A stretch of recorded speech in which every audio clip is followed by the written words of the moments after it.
Hi everyone, today we are going to talk about harness fitting. So making sure your cat's harness is the right size and sitting in the right place on their body.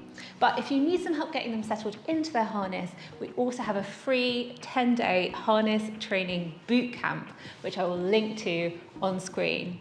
Or if you're ready for a bit of a deeper dive, we have a paid for course which teaches advanced adventure skills, and I will link to that too. Now, before we talk about the fit, let's just have a little look at how to adjust the size of your cat's Supakit harness. Because each of the 4 straps is adjustable and we do it in the same way. If you open it up, you can see that every strap has one of these little gold sliders. And by moving the slider along the strap, we can change the length of it. So if we feed the strap through the slider and move it towards the body of the harness, that will make that strap longer. If we feed the strap through and move the gold slider towards the black buckle of the harness, like so, that will make our strap shorter. And then the only thing to bear in mind is obviously we don't want the harness to be lopsided on our cat's bodies. So match what you do on the left side on the right side. So that's how to adjust the size. Let's have a little look at the fit.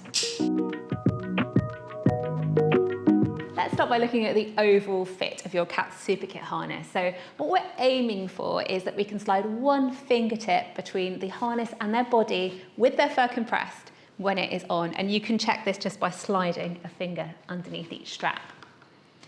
If you find that their harness is too loose, don't be tempted to leave it that way, even at first, because A, it's going to be uncomfy for them. A loose harness just kind of rattles around on their body and gives them weird sensations, but also a snug fit is really a safe fit. So in that scenario, take the harness off, tighten up the straps, and then pop it back on them and check you've got that one fingertip fit. Obviously, on the other end of the spectrum, you don't want your cat's harness to be too tight. So in that scenario, you're going to want to loosen off the straps until we're at that perfect one fingertip fit. Now, if you're finding that you're kind of running out of adjustability, that no matter how much you change the strap lengths, you just can't achieve that one fingertip fit, then that is a sign that your cat is not in their right size harness. So in that scenario, I would recommend that you go to the website and arrange a return so you can repurchase in the size that you need.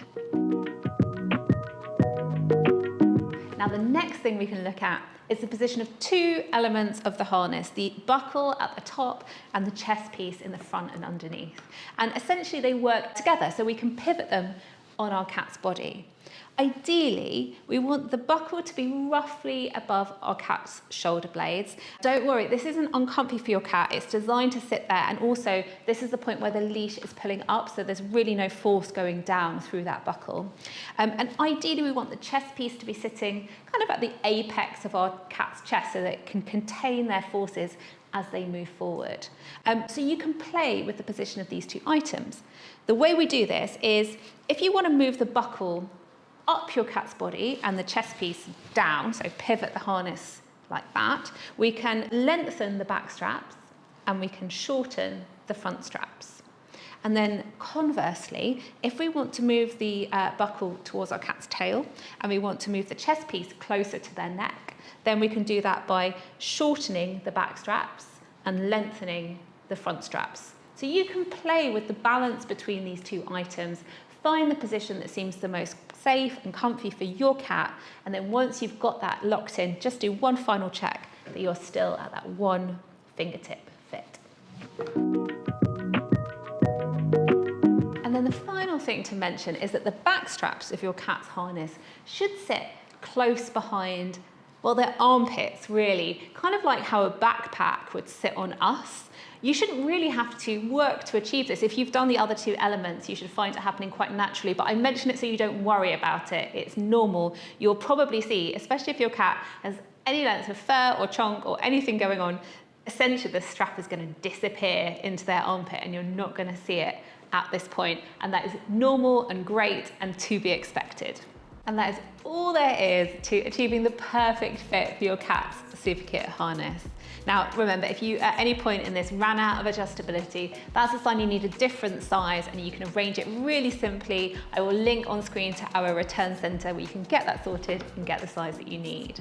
But beyond that, I hope you have fun experimenting with this, tailoring the harness to your cat's unique shape and size. And as long as you follow these kind of key principles, then it's over to you and you can find what works for your cat. Best of luck, happy adventuring, and I can't wait to see where your explorations take you.